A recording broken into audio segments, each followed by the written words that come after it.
Thank you all. Welcome, ladies. So this makes me look better already. We're trending in the right direction. I just went from a big tech hearing to little babies. That's what I like about my job.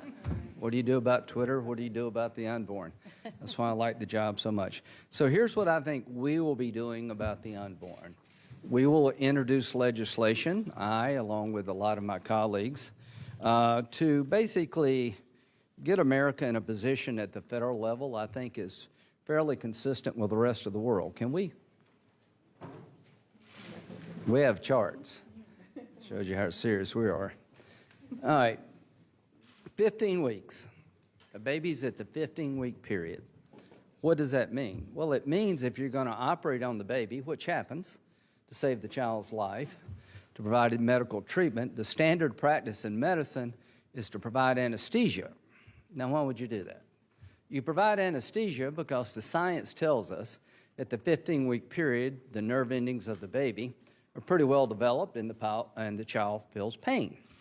So here's our point, that if you have to provide anesthesia to keep the baby from feeling pain to help save its life, should we as a nation be aborting babies that can feel excruciating pain from an abortion? Here's what I think. I think we should have a law at the federal level that would say after 15 weeks, no abortion on demand, except in cases of rape, incest, to save the life of the mother.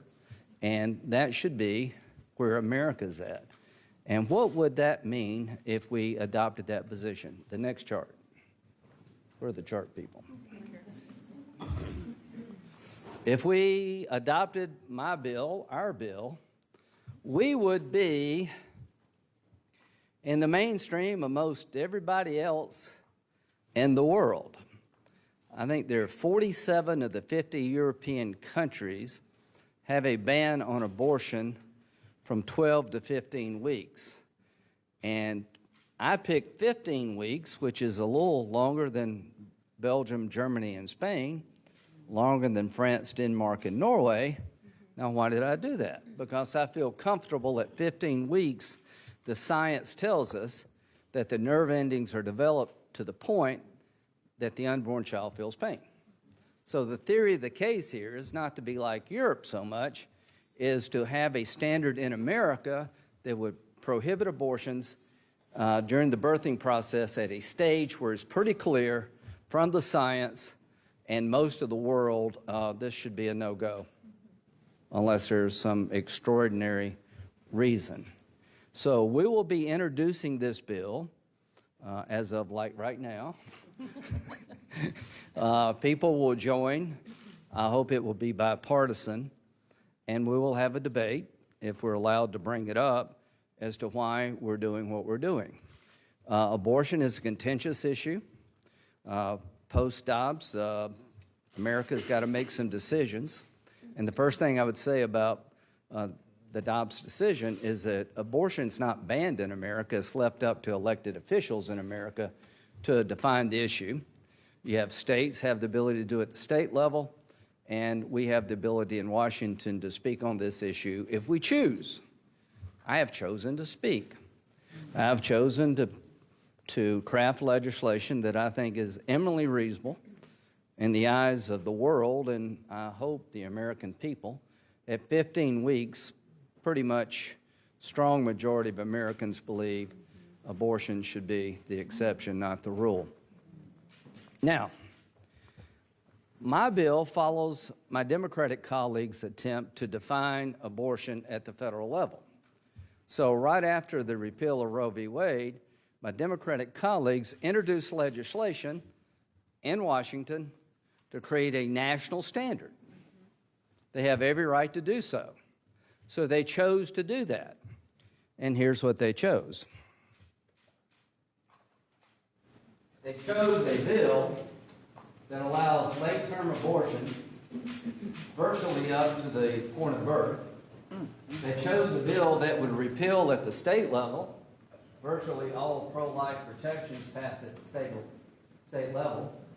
They chose a bill that would not put us in the mainstream of the world, but put us in a group of 7 nations that allow abortion on demand pretty much up to the point of birth, like North Korea, Iran, and a few others. About 10% of Americans support abortion, late-term abortion, like the Democratic bill. So my legislation, our legislation, is a counter to their proposal. I hope we get to debate on it and vote on it. They had a chance to vote on their bill. I'm asking for a chance to vote on my bill, and I'm hoping that the more we talk about this issue and what we're trying to accomplish at the federal level, we can rally the public nationally to put our country in better standing, to realize that we're not a better nation here, aborting babies at 15 weeks who can feel excruciating pain unless there's a real extreme exception, that we would be in the company of most civilized nations, would get out of the club of 7, like our Democrat colleagues would put us into. So we're going to have an election in 2022. The inflation report today was, in my view, bad news for the American consumer, because inflation's not getting better anytime soon. In fact, it's going to get worse. Crime is on the rise. We have a broken border. But having said all that, the abortion issue in America has always been part of our political discourse. It will continue to be. And this is my position at the federal level, that we should reject the most radical bill I've ever seen, introduced by Senator Schumer and his colleagues, that would allow abortion up to the moment of birth. That is extreme in every fashion, and we should be talking about legislation for the nation as a whole that would put us in line with the science and the civilized world. So I look forward to the debate. I look forward to the vote. If we take back the House and the Senate, I can assure you we'll have a vote on our bill. If the Democrats are in charge, I don't know if we'll ever have a vote on our bill. Thank you, and I'll turn it back over.